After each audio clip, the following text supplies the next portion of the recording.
going to place some frames based on the design that I sketched out in my thumbnail sketches. To copy a content block, you can hold down Alt or Option, and you can see that my mouse turns into this double arrow.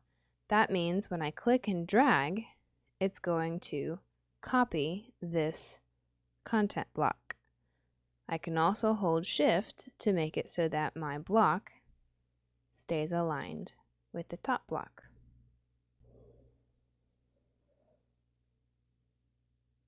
I have forgotten to make sure that all of my text stays on my text layer.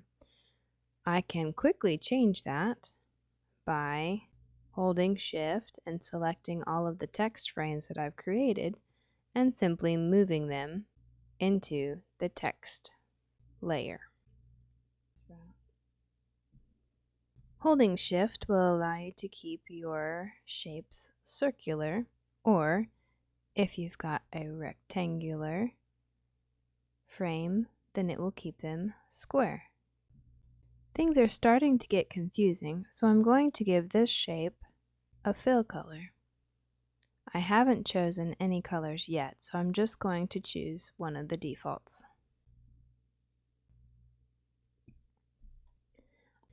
I want this text to wrap around this shape that I've created.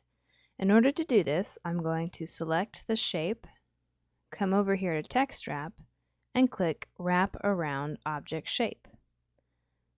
The Text Wrap panel may pop up. Once here, you can add a little space around your object so that the text doesn't look quite so crowded.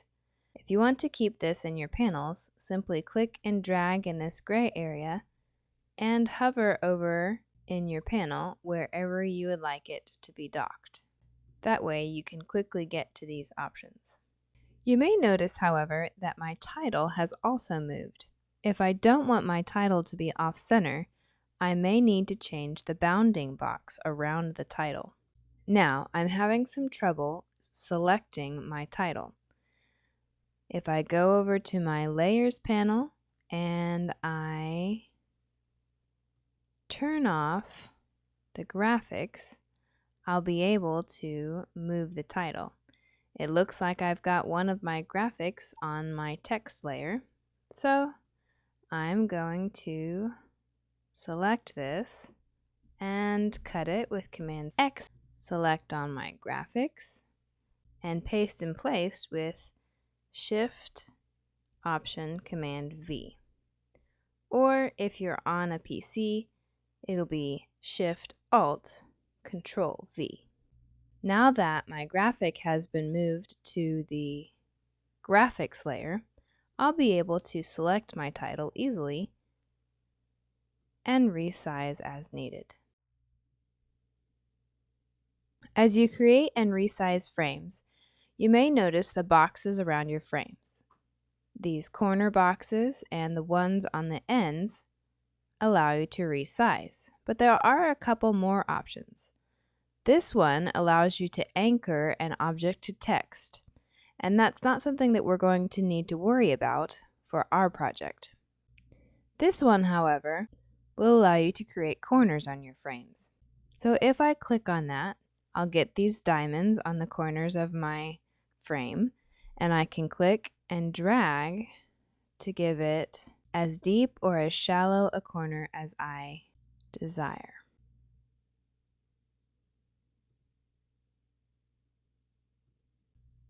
As you work, you may want to group certain items together so that they never come apart.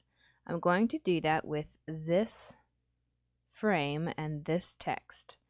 This frame is going to include a picture of the designer that I'm going to highlight on this page. So I want to have a little description that goes with it. To group these items together, I'm going to press Command G.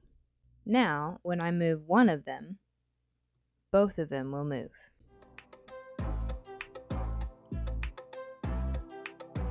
Now I have my basic layout placed on this page. I changed my columns from 2 to 3 columns so that I could make my images more landscape. If I happen to have a picture later that has a more vertical image, then I can switch so that my image comes in 1/3 instead of 2/3. Go ahead and place your sketch idea inside of one of the pages.